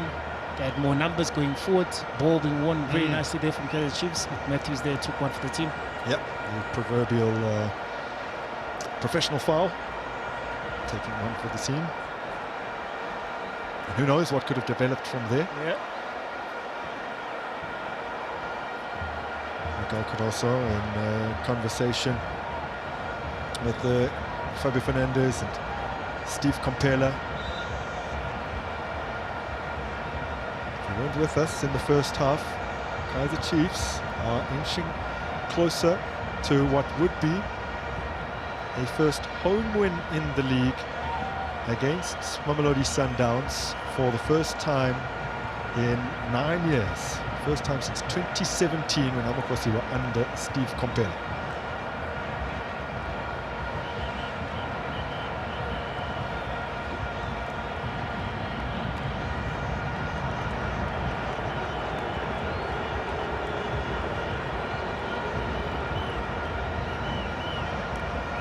Chiefs, over the course of the last 18 league matches between these two sides, have won only 3 times, and all 3 of those wins have been away victories.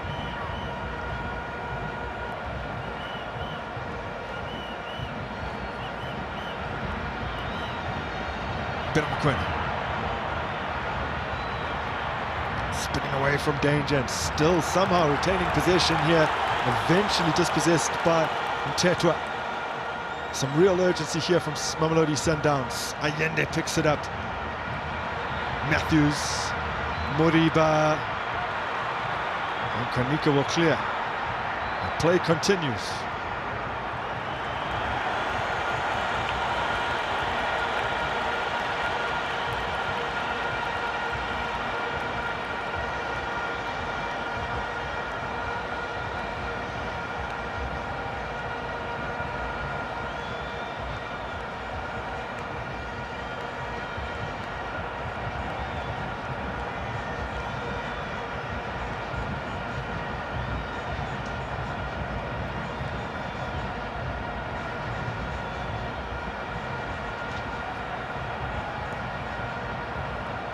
Used to start this season with successive league wins, the 3rd campaign in a row. In fact, as Johannes almost gets himself into a few troubles.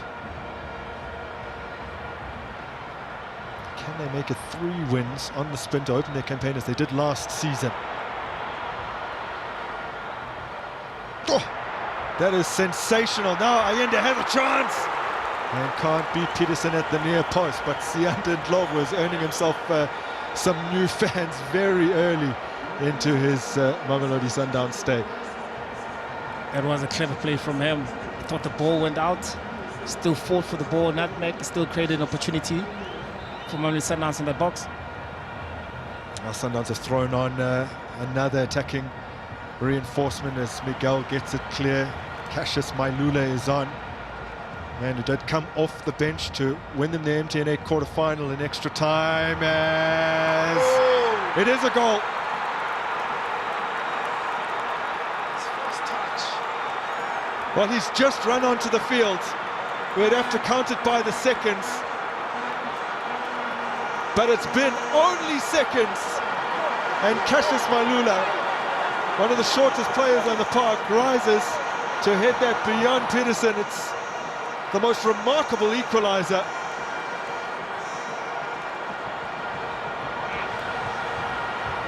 And also, Grant, I don't think he was aware that he scored because I think they collided with Peterson. I think he stood down for a while. And then when he saw that the players celebrated with him, look at this ball being played. He fought for that ball. Oh, there he is. I guess also it allowed Peterson to come out, but he misjudged maybe the height of the ball. Look at Mailula, they're fighting for the ball and getting that equalizer. He was not even aware after scoring the goal. But that's the introduction that they need. That's the change that they need. That's the impact that they need from the subs that they just brought on. there's a good assist as well from Grant Kikana, but that is absolutely astonishing. No sooner had the words left my lips that he'd come on as a sub to rescue the game in the MTN 8 quarter-final, and he has drawn his side level at some personal cost, it must be said. He has what looks to be a large gash in the corner of his eye, but we have parity at Soccer City.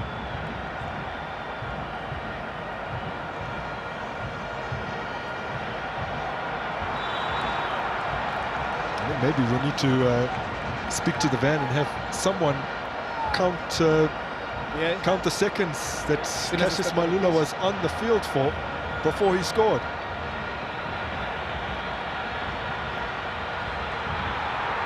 Gibson out to claim. And he literally made a diagonal run from the centre of the field, from the touchline into the box, and put his head on it. Exactly.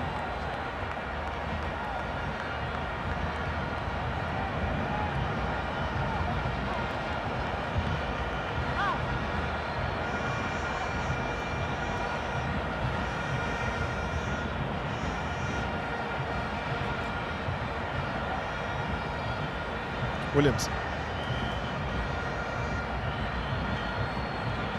Well, Chiefs can no longer afford to shell up anymore if they do want the 3 points.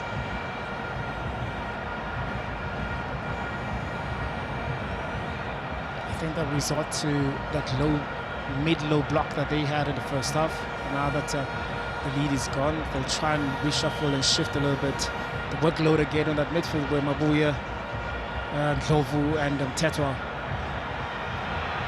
Now Brian Leon gets away from his man. Modiba. Mailula lays it off. And a critical interception from Kaizer Chiefs. You can see after Leon won the ball, there was nobody inside the box. He was trying maybe to see if there is any of his teammates inside. That's why he tried to play that ball to Modiba, who was late to get inside the box. Ndlovu. In comes the cross. And kept away by Munyani.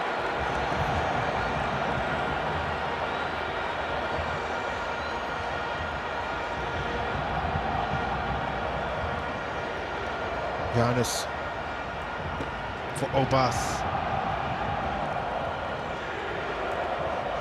The Mamelodi Sundowns fans on the far side are bouncing, urging their team to look for that winner.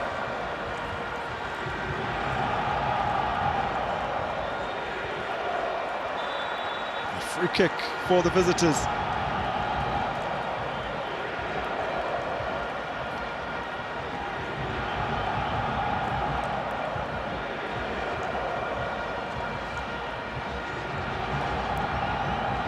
Clear foul on Ndlovu, who's had to wait a little while for his debut, having suffered a little bit of an injury in pre-season.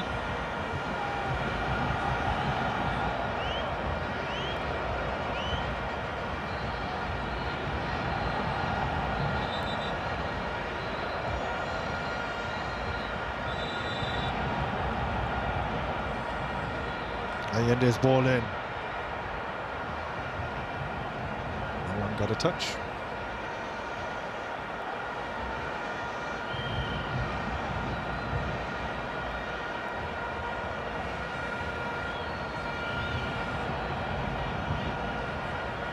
So Fernando de Cruz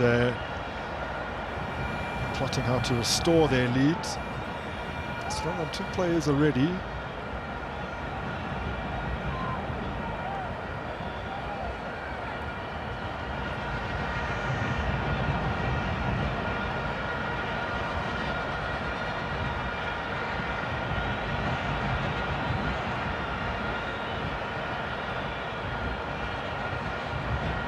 Yes, Kekana.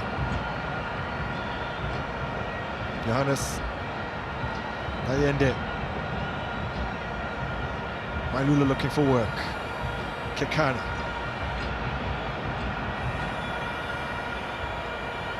A bit of an awkward one for Mudau, but he's done brilliantly here. Beno Mokoena. And Miguel has to concede the corner. For the first time, Sundowns looks like there's more energy into their play. Now they're forcing Kaizer Chiefs to defend rather to face their own goalposts. Now they're starting to end corner kicks, they're starting to end free kicks. They're playing with purpose and a little more speed into the game.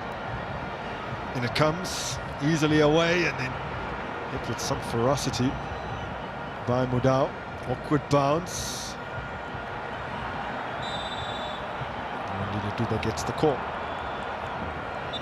This will be the opportunity now for Chiefs to make their 3rd alteration, and it appears as though Mabue has run his race, and be a first taste of Betway Premiership action for Adolf Tasingwa. Did feature in the MTN8 defeat that they suffered, but here he is earning league minutes. First ever Kaizer Chiefs player to hail from Tanzania, recruited from Azam, one of the big teams in Tanzania. He actually captained them. Been a bit hit or miss over the years when Kaizer Chiefs recruit someone from a certain country for the first time. I recall a few years ago, the first Kenyan, Teddy Akumu, didn't really have the impact that he probably would have hoped to have.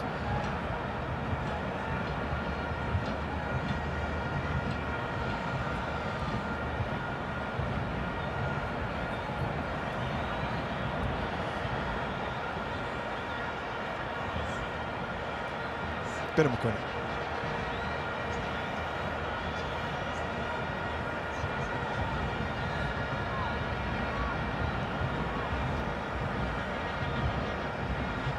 Obas. Johannes.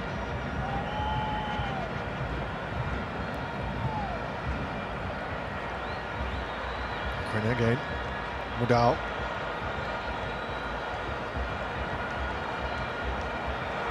Clever ball from Mokoena, but offside is Mailula.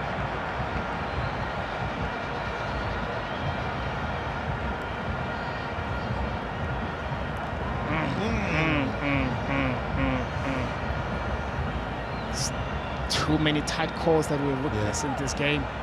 Great run there from Mailula, trying to dodge that offside line. Sane, obviously the newest addition to this Kaizer Chiefs backline. He's been at fault a few times now. Yeah. It's going to take some time. It took a while for them to adjust to the Kaizer Chiefs way of playing.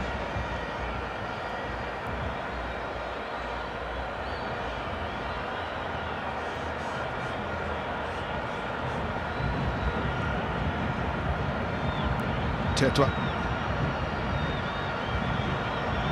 Konika.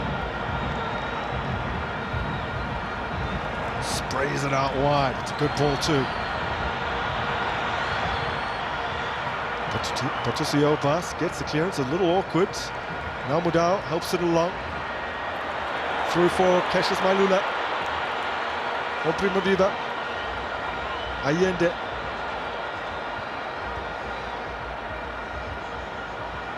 Sianden Gloven. Now Spesitle Ndlovu.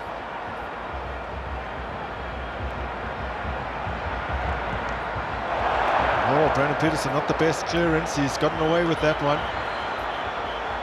Tasingwa. Fumori.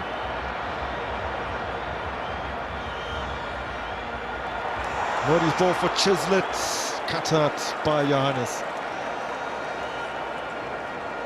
Only now in the second half, the latter stage of the game, we can see now Modi's trying to push up a little bit more. Because problem for Mamelodi Sundowns defense, what we've seen in the first half, where he was solely, doing his defensive work, playing with a 3 defensive line that Kaizer Chiefs had, so he was forced to play as a wingback.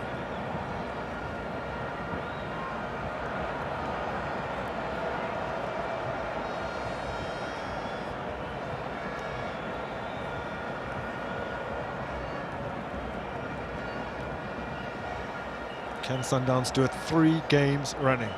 Come from behind to claim a victory. Aubrey Modiba forward. Mailula. Allende. Wanted some width out of Mudau and found it. Siandun Ndlovu.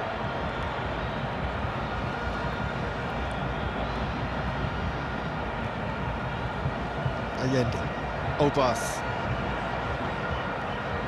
Every Chiefs player back behind the ball. Johannes clipping it forward. Good clearing header by Miguel. This is Bennett Mokoena. Now Ethan Chislett has won it. He's promptly upended, but referee waves play on. This is Duba. It's 3-on-3. Sundowns getting numbers back. Wandile Duba continues. Spesitle Ndlovu laying it out wide. Maxim Teto at the ball towards Munyane and Aubrey Modiba.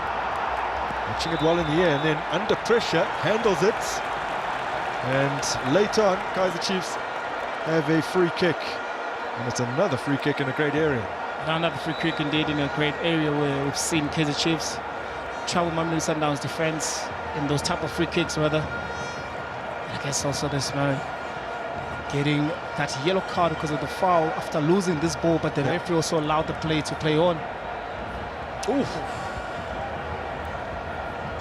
Lucky. Yeah, Aubrey Winsili here trying to hold on to the ball, but the great strength there being showed by Munyane.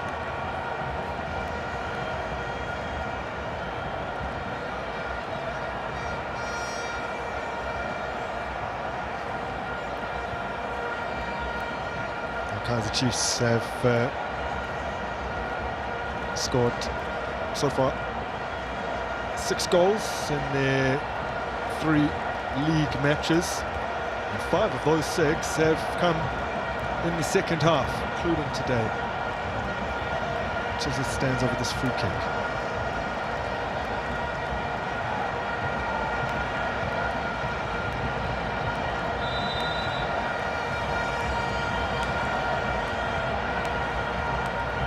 Ball towards the back post. Johannes gets ahead on it. Tetra helps it forward once again. Marshall Miguel competing for it, and the flag stayed down.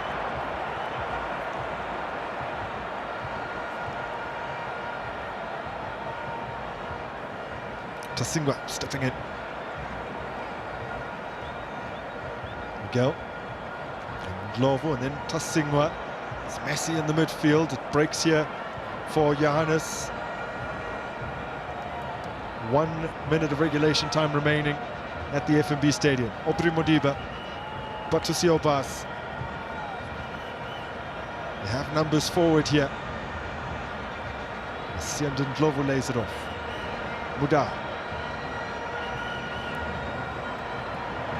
Ndlovu for Mailula.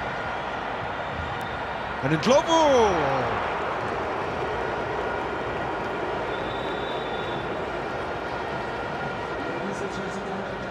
That was a nice setup from Mailula, cushioned well into his path, but just a complete miss-hit. Sundowns having made 3 changes will make their full complement of 5 here, with Divine Lunga on, as well as Lebo Mutiba. coming on for Obra Modiba and Brian Leon.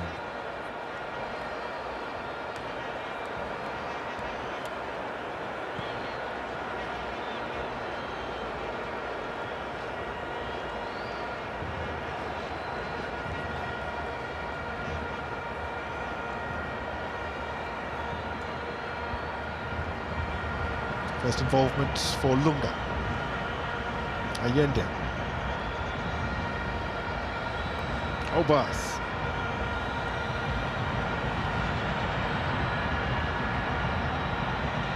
Siandan Glovo for Allende. Obas again.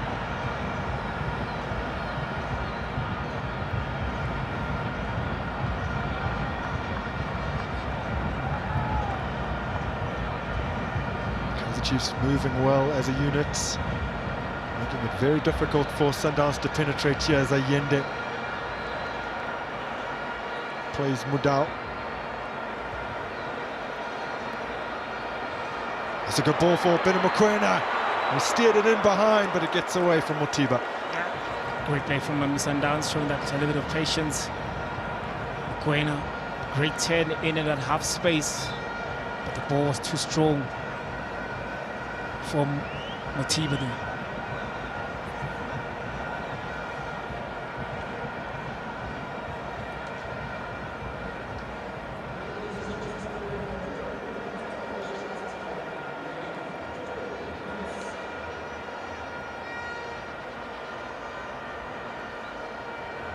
So only 3 additional minutes have been added. 90 seconds of that has already gone. We're heading for a third draw in succession between these two sides as Obas pings it forward.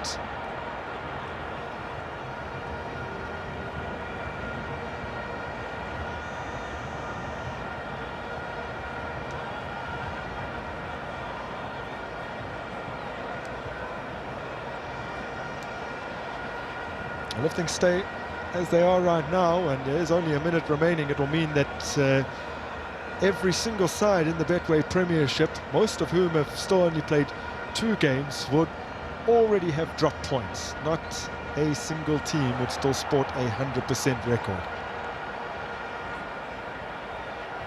Fairly unique situation for such an early stage in the campaign.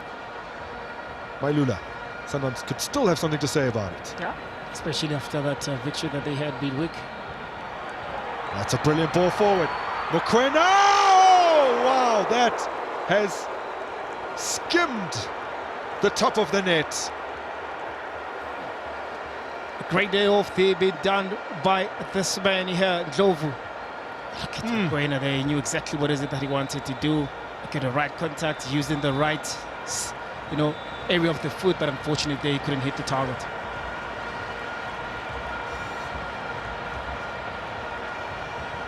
And that was the final moment of an enthralling second half here at the FNB Stadium. To be fair, fairly tepid first 45, but both teams came out of the break looking to try and win it.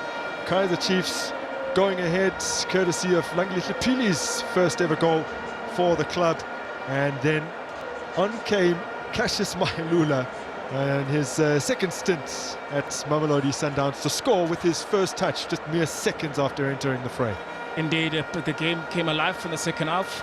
Kaizer Chiefs also, after that lead, I think they defended very well. They moved very well in that midfield, denied Mamelodi Sundowns by Santan, forced Mamelodi Sundowns to make those changes to try and impact the game a little bit better. They looked lively, Mamelodi Sundowns, after scoring, after Mailula came through. Mokoena as well in that midfield had an opportunities, but it was a game that was so stale, especially in the first half. But things started opening up in the second half. Drew twice last season. Another stalemate here. That's 3 draws in succession. And prior to that, Kaizer Chiefs had beaten Mamelodi Sundowns in the Nedbank Cup semi-finals back in 2025. So 4 games unbeaten for Chiefs against the side who had beaten them 5 in a row prior to that. They are still looking for their first win over Mamelodi Sundowns since 2021, but a fairly encouraging display, although for the hosts very much a defensive one, and both teams drop points for the first time this season. It ends after 90 minutes at the FNB Stadium. Kaizer Chiefs 1, Mamelodi Sundowns 1. Big thank you to all our commentators in all 3 languages. 1-1 the scoreline here at the F&B Stadium between Kaizer Chiefs as well as Mamelodi Sundowns. A third successive league draw between these two sides. The first time since 85-86 that there isn't a winner in 3 successive matches. And as was the case last season, Kaizer Chiefs taking the lead, Mamelodi Sundowns responding in the end, a share of the spoils. I'm standing alongside the man of the match this afternoon, a man who capped his fine performance with yet another assist, that is Usipesihle Ndlovu. Congratulations, another game, another assist. Siyabonga kakhulu bhuti. This means a lot to me. I think I want to dedicate it to the ZCCs where I come from, eMaqongo. Ngithi uJehova unamandla ngalokho. uJehova unamandla impela. Awusitshele kabanzi ke ngegame yanamhlanje, especially from second half going forward, ngoba nge-half time it seemed as if lama 2 teams lawa awafuni kahle kahle ukuluza namhlanje. Obviously, it's going to be a very tactical game because we know how Sundowns play. We know which spaces they want. So we needed to grind a little bit more to match them. Obviously, the injuries during the week, they killed us a bit. But hey, we needed to put in the work today and make sure that we don't lose the game at home. Tell us about the demands of the midfield from Coach Fernando da Cruz. Again, a new coach, but especially when you are on the pitch, Ox and Nolebo as well. What is he demanding from you as a trio and from you individually? Nothing more besides being committed and doing what's best for the team. But when you're playing against Sundowns, you need to grind a little bit more because you know that you're going to chase the ball. So with that, we needed to grind and